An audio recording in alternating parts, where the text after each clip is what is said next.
এই মুহূর্তে পৃথিবীর সবচেয়ে আলোচিত বিষয় হচ্ছে ভারত-পাকিস্তান যুদ্ধ।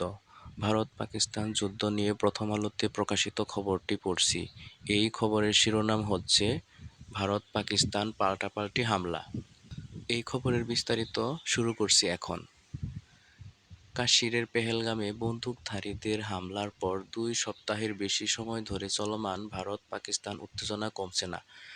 গতকাল বৃহস্পতিবারও দুই দেশের মধ্যে পাল্টাপাল্টি হামলার খবর পাওয়া গেছে। একে অপরের বিরুদ্ধে ড্রোন ও ক্ষেপণাস্ত্র হামলার অভিযোগ এনেছে ইসলামাবাদ ও নয়াদিল্লি। এদিন রাতেই একাধিক বিস্ফোরণের ঘটনা ঘটেছে ভারত নিয়ন্ত্রিত কাশ্মীরে। দুই দেশের মধ্যে এ উত্তেজনার শুরু 22শে এপ্রিল। সেদিন পেহেলগামে হামলায় 26 জন নিহত হন। এর দায় পাকিস্তানের উপর চাপিয়েছে ভারত, তবে তা নাকচ করেছে পাকিস্তান। এ নিয়ে উত্তেজনার মধ্যে মঙ্গলবার দিবাগত রাতে পাকিস্তান ও দেশটির নিয়ন্ত্রিত কাশ্মীরের 9টি স্থানে অপারেশন সিঁদুর নামে হামলা চালায় ভারত।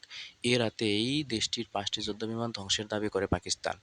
নিজেদের যুদ্ধবিমান হারানোর কথা যদিও স্বীকার করেনি ভারত, তবে নাম প্রকাশ না করার শর্তে যুক্তরাষ্ট্র সরকারের 2 কর্মকর্তা গতকাল রয়টার্সকে জানিয়েছেন, চীনের তৈরি জে-10 যুদ্ধবিমান ব্যবহার করে মঙ্গলবার রাতে ভারতের 2টি যুদ্ধবিমান ভূপাতিত করেছে পাকিস্তান।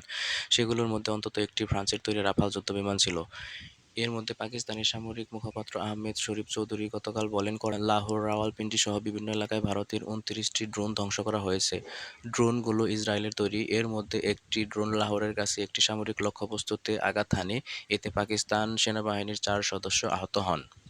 এদিকে পাকিস্তানের হামলায় গতকাল পর্যন্ত ভারতে অন্তত 16 জন নিহত হয়েছে বলে দাবি করেছে ভারতের প্রতিরক্ষা মন্ত্রণালয়।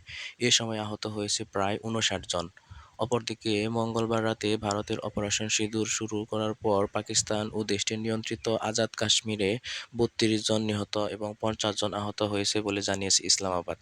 আজকের খবরটি এ পর্যন্তই। পরবর্তী খবর পাওয়ার জন্য আমাদের চ্যানেলের সাথেই থাকবেন এবং চ্যানেলটি সাবস্ক্রাইব করবেন। সবাইকে ধন্যবাদ। আসসালামু আলাইকুম।